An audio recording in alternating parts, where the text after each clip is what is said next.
Jeff Bezos was walking down the street and he gave a $5 to a homeless That person, it's not that. Oh my God. don't you want to pat him on the back? Oh my.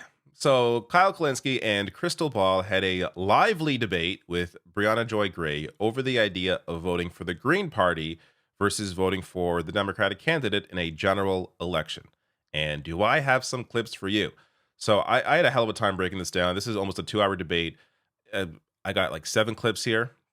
I will link to the full discussion below. It's on Kyle and Krystal's Substack, but they have a big chunk of it on Secular Talk as well. So I'll link to that below. But I got some comments to make. And I really, after the second clip, I'm going to get to some facts that I really have not seen addressed by anybody else. This has to do with one of the Green Party's main goals. So I think it's really important to lay some of that information out.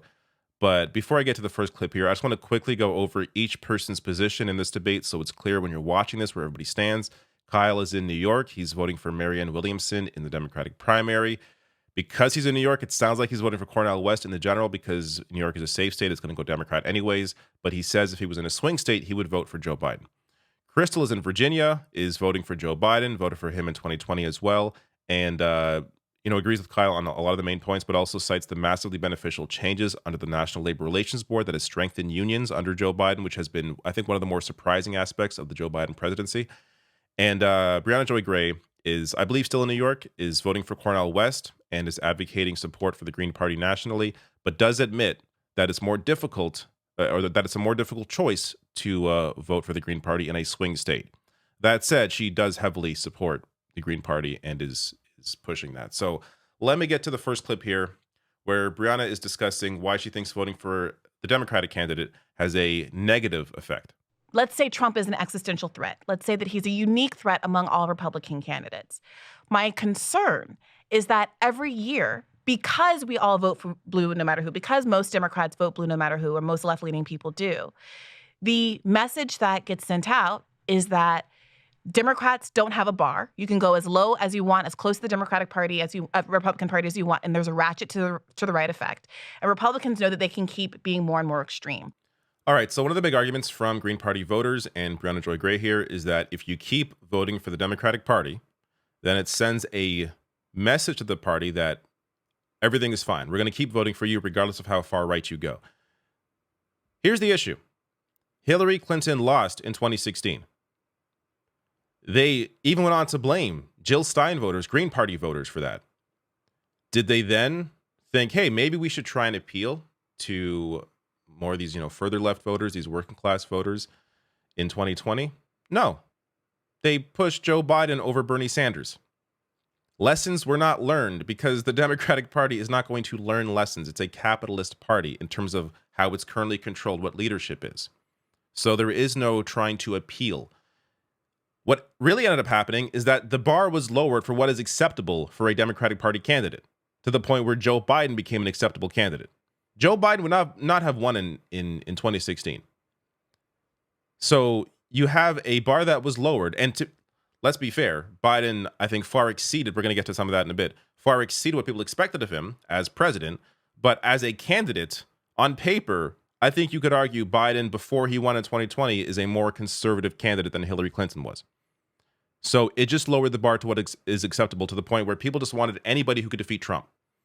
So I don't think, punishing the party did anything. It made things worse.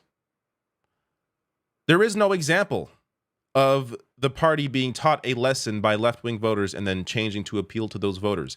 The only real way to do that is through, I think, labor power, is having some actual, organized power over the party in some way to push them in that direction. And another way, is Bernie Sanders. Bernie Sanders running against Biden in the primary.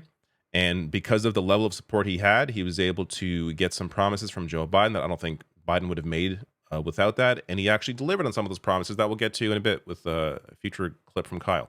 So I just don't, this argument to me doesn't make any sense, considering we already saw the example of Hillary losing and the Democratic Party not moving further to the left. Let me get to, and not to mention, just quickly here, since I wrote this down, this is really worth mentioning, the rise in hate crimes under Donald Trump. You have activists now fighting for, instead of fighting for, Medicare for all, for example, they're fighting for abortion rights that were taken away because of Trump's Supreme Court picks. Like, think of how much further back things have gone. It's reversed progress decades because Trump won. So I just don't understand this argument at all, because we see the results of Trump winning and how much it's turned things backwards. Let me get to the next clip now, where this is another argument you hear a lot, is the federal matching funds. So if the Green Party hits 5% in the popular vote, they will get federal matching funds for the next election, which can make them a more viable party.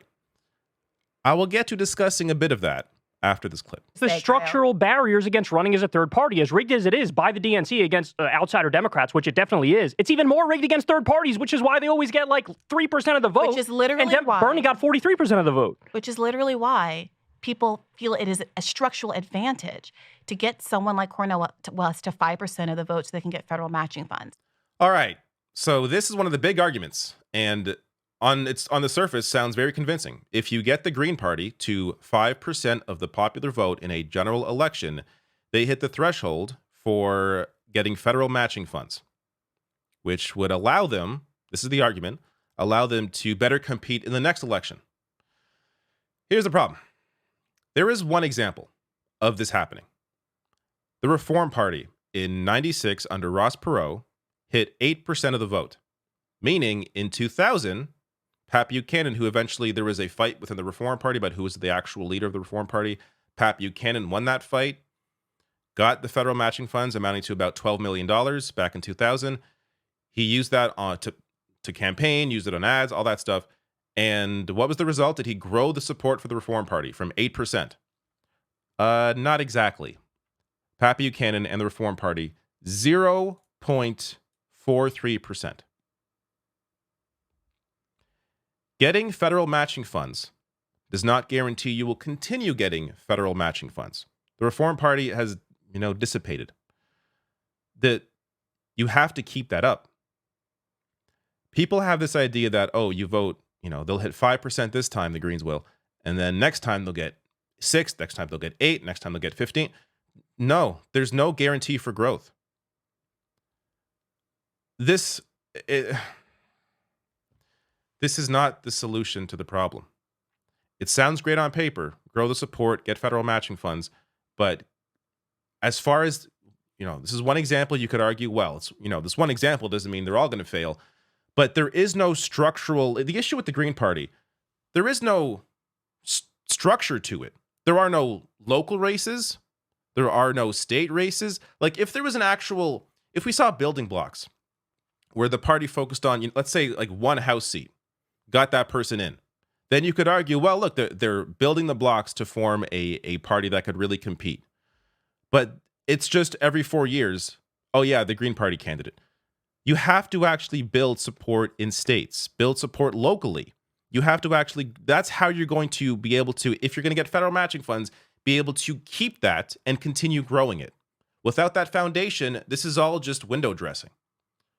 So, this argument to me, while it used to make sense when I didn't know as much about the history of the Reform Party and what federal matching funds actually amount to, when you look into it a little more, it doesn't make a whole lot of sense.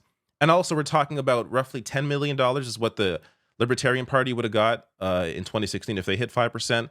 So the number actually went down because less people are checking the box on their tax return to say, yes, give $3 to this big pool of money that goes to public funding of elections. So because there's less support for that, the money is not, in that pool is not growing either. So it went from 12 million in 2000 to 10 million in 2016. And roughly 10 million against the Democratic Party and the Republican Party doesn't mean a whole lot. The focus has to be on, local, has to be on really building out the party, because if you don't have that, you don't have much to work with. Let me get to the next clip here, where Kyle makes the case for why Biden's presidency has been surprising. I expected nothing of him, Briahna. I expected, this is the guy who brought us the Iraq War and the Patriot Act and NAFTA, and he's like the poster child of the conservative Democrat and the neoliberal. But then he gets in office and he does all these things which shock me. He massively reduced the drone war by over 90%. He, like I said, pulled out of Afghanistan. The Supreme Court overturned the EPA's ability to regulate greenhouse gas emissions. And the Democrats slipped into the IRA a provision that redefines carbon as a pollutant, which then allows the EPA to start protecting the environment again. If we didn't get that, and yes, that was brought to us by Democrats, we would be beyond fucked on the issue of climate change. We still are, but we'd be even more fucked if the EPA couldn't do basic EPA stuff. We have project labor agreements for hundreds of thousands of construction workers. That came to us from Biden. $15 minimum wage for federal contractors and employees. That's from Biden. Gun reform with red flag laws and closing the boyfriend loophole. Those are definitely good things. Ketanji Brown Jackson on the court. A George Floyd executive order to create a registry of abusive cops. We have the PACT Act, which is healthcare for veterans exposed to toxic burn pits, which every single Republican voted against. He added 800,000 manufacturing jobs. I didn't expect any of these things. So when I talk about Biden the way I do, is because none of these things were on the menu and we got them. So now when I look at the fact it's either going to be Trump or Biden, a standard generic Republican or standard generic Democrat, the way I feel now versus the way I felt in the past is like, oh, this is definitely way better. If you asked me in 2019 or 2020, I'd be like, I don't know, man, flip a coin. 52% maybe a Democrat's a little bit better than a Republican. Now I'm looking at it like, it's not even close. One blows the other out of the water, and all I care about is the policy. And when we have all these policies, I mean, we have a 15% corporate minimum tax rate now. That is not something we had previously. You'd have corporations paying nothing in taxes, or they'd even get a negative tax rate, which is a subsidy effectively from the taxpayers. These things are not nothing. We have a 1% tax on stock buybacks. They're cracking down on wealthy tax cheats. Like, all these things are very good. They're objectively good. So do you agree that Biden is better than what we expected on the left? Maybe you've already set your expectations on the ground, and it seems like he's surpassed your expectations. He has not surpassed mine. I don't know what you want me to say. But he's not that. better than what you thought? No, That's he's not better than what I thought he really? would. No. Come on. Come on. Come on. Come on. Of course he surpassed your expectations. He surpassed everybody's expectations. What Kyle lays out there, like, to me, truly showcases how terrible the Democratic Party is at marketing themselves. The fact that the Democratic Party under Biden has gotten all of this done, and that I forgot that half that even existed, like, and I cover politics. It really shows you how terrible the party is at running on and just, advocating for the stuff they've actually done. Kyle makes a great argument. And, even if this stuff didn't get done, I view voting as a tool. I view it as how to best use your tool. And if that means you're voting against somebody as opposed to voting for somebody, then that's what you have to do. That's my view on voting. I'm not telling you to vote that way, but that's how I view voting. It's simply one of the few tools you have in a democracy. But you also have, like, you could argue maybe this time you actually are voting for Biden as opposed to voting simply against Trump or against the Republican candidate because of all the things that have gotten done. Not to mention, Kyle, I think, touched on a bit of it there, and Krystal does a little more on the National Labor Relations Board. And and again, you could say, well, that's not Biden. Sure, but it's the people that have been hired under him to do this stuff. The amount of support that unions have had over the past few years because of the NLRB is incredible. And it's helped to lead to a lot of the victories we have seen with unions. Not to mention now, I think I played this clip. I'm going to play this clip. Or I may not. I don't know. But Krystal mentions during the debate, they just issued a ruling which could be a complete game changer for unions. And just to explain to people a little bit, basically in the past, bosses could union bust with impunity, no accountability. Now, the process going forward is completely changed. If bosses are caught union busting, then that's it. There's no more election. It's canceled. Mm-hmm. They have to recognize the union and start bargaining with them. That's the biggest shift in labor relations we've had in our lifetime. Which is amazing. Like, if you had told me that what happened under Joe Biden, a guy who told, corporations that nothing will fundamentally change, I would have thought you were crazy. But, like, you have to acknowledge the actual changes here, stuff that matters. It's a hell of a lot more than the Green Party has done. So, I don't know. Let's get to the next clip here, where things get a little more heated. This is literally just a vote blue no matter who a lesser two evils conversation. conversation. No, it's a let's discuss the facts and how you weigh them conversation. How about this? Biden can be 10 times better than Trump. Let's concede that for the sake of argument. I'm not voting for him. And millions of other people feel the same way because it has absolutely nothing to do with that. I don't know how else to express this to you guys. Kyle, it's not that there is a disinterest or a failure to recognize what are meaningful changes, but there is a realization that acknowledging gains when the possibility of what someone could be doing to help the population that elected them, when there is a huge gap there, it can be papered up by championing someone's accomplishments. And people are reluctant to give credit precisely because they think it will end the conversation about how much further people should be pushed. So it feels akin to saying Jeff Bezos was walking down the street and he gave a $5 to a homeless person. It's not that. Oh my God.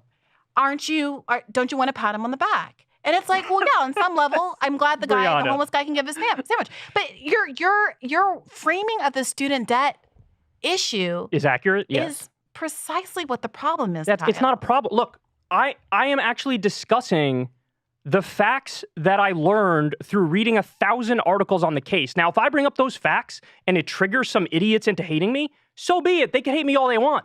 The facts still matter. What are you talking about? Okay, I didn't expect him to appeal the cases. He appealed the cases. I didn't expect him to do the Higher Education Act after the Supreme Court slapped it down. He did the Higher Education Act. I didn't expect him to do any of it, and he did it. And this is something that, if I said early on, Biden's going to do nothing on student loan debt, everybody on the left would have been like, you're right, he's going to do nothing. Now he does 5, 6 different things on it, and it's like people go, no, doesn't count. I'm not saying what he's doing is perfect. Obviously, the best thing to do is to wipe it all out through executive order, and he has the authority to do that. That'd be the best thing to do. He didn't do that, but can we at least acknowledge the facts of what went down? And I see this rugged insistence. Honestly, it's like Biden derangement syndrome among some people on the left, and it's like Democrat derangement syndrome among some people on the left. The fact that we can't all agree very quickly that, well, obviously Democrats are not 10 times better than Republicans. They're 100 times better than Republicans. And even if you are somebody who's a purist and you're on the left, you can acknowledge a W in the instances you get it while still pushing for more. All right. I'm going to get to the rest of that clip because how it ends is worth noting. But Kyle doing a great job. Like, I got to say, out of all the YouTube channels, especially individuals that cover politics, Kyle covers the most. He covers so many things, which is why he's able to, I think talk authoritatively on a lot of this stuff, because he covers both the positives and the negatives. I don't have as much energy as Kyle does. I'm not able to like put out 4 videos a day and be completely, absorbing everything going on. It's just not my brain. But Kyle has that ability, and he is, I think you could argue, one of the most objective individuals in that sense, because you know where he stands, and you also know that he is giving you the information, the news that is happening on both sides of the argument. So he lays out the positives for Biden. He also lays out the negatives, and he weighs them both. I think that's a very fair way of doing this. I have to agree with him. Like, if you're just going to ignore, I think, a better argument that a Green voter would make is that acknowledge all of that, but then make your own case about, yes, all of these things beneficial under Biden. But then, as I'm thinking, how would a Green? You can't. If you're going to acknowledge those benefits under Joe Biden, you can't argue for a Green Party candidate nationally. You could argue to grow the Green Party on a local level, on a state level, because that would begin, again, building, creating the building blocks to create a larger party. But to argue nationally for a Green Party, I just don't think the argument's there. There is no coherent argument for it now. You have to really, if you want to build a new party, you got to do it from the ground up. And the Green Party has the opportunity to do that, but it appears that's not been the focus. At least focus on like one race, like some local elections, a House race. But it's every 4 years. You can't build a party top down, in my opinion. But let's get to the next clip. This is the extension or the rest of that clip, and I don't know.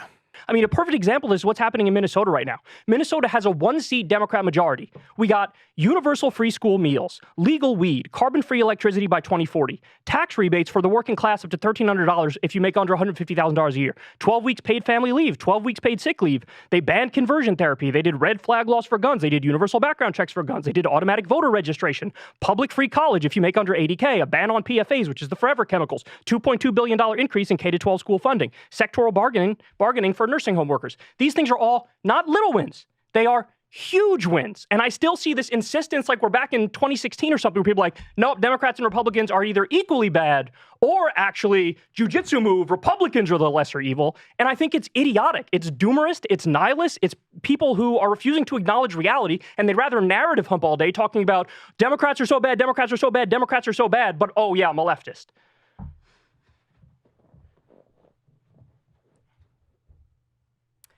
Going back to the student debt point, Really?